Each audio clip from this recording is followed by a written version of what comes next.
राधे राधे। आज हम आपको मोक्षदा एकादशी का महत्व सुनाते हैं।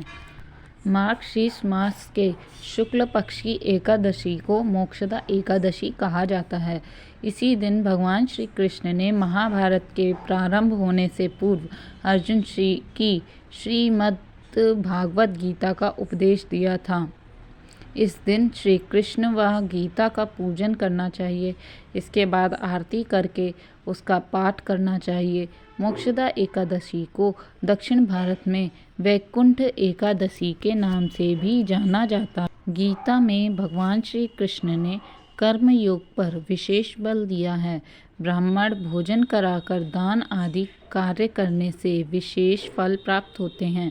मार्गशीर्ष माह के शुक्ल पक्ष की एकादशी अनेकों पापों को नष्ट करने वाली है।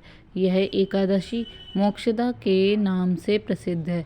इस दिन भगवान श्री दामोदर की पूजा धूप दीप नैवेद्य आदि से भक्ति पूर्वक करनी चाहिए। राधे राधे। अब हम सुनाने वाले हैं आपको मोक्षदा एकादशी की कथा। मोक्षदा एकादशी की कथा सुनने से पहले नवल किशोर की जय चैनल को सब्सक्राइब करें। मोक्षदा एकादशी व्रत को करने से व्यक्ति के पूर्वज जो नरक में चले गए हैं उन्हें स्वर्ग की प्राप्ति होती है। इसकी कथा इस प्रकार है। प्राचीन गोकुल नगर में वैशखानस नामक एक राजा राज्य करता था।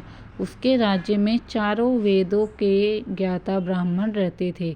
एक रात्रि में स्वप्न में राजा ने अपने पिता को नरक में पड़ा देखा।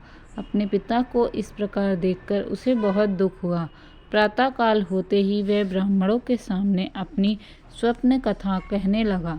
अपने पिता को इस प्रकार देखकर मुझे सभी ऐश्वर्य व्यर्थ महसूस हो रहे हैं।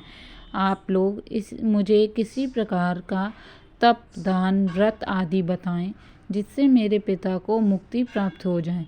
राजा के यह वचन सुनकर ब्राह्मण बोले, यहाँ समीप ही एक भूत भविष्य के ज्ञाता एक पर्वत नाम के मुनि हैं। आप उनके पास जाइए, वे आपको इसके बारे में बताएंगे। राजा ऐसे वचन सुनकर मुनि के आश्रम पर गए। उस आश्रम में अनेकों मुनि शांत होकर तपस्या कर रहे थे। राजा ने जाकर ऋषि को प्रणाम करके बताया कि अकस्मात एक विघ्न आ गया है।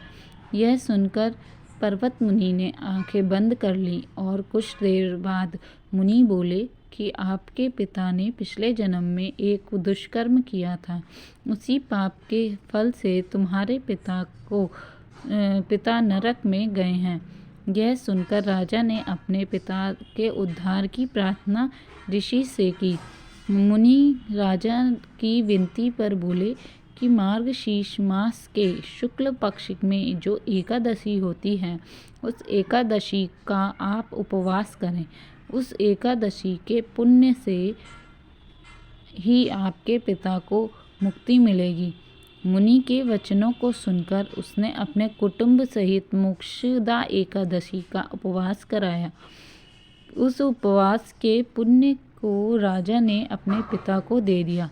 उस पुण्य के प्रभाव से राजा के पिता को मुक्ति मिल गई और वे स्वर्ग जाते हुए अपने पुत्र से बोले, हे पुत्र, तुम्हारा कल्याण हो। ये कहकर वे स्वर्ग चले गए। इसी प्रकार ये व्रत करने से सभी के पूर्वजों को मुक्ति प्राप्त होती है। राधे राधे। जय श्री कृष्णा।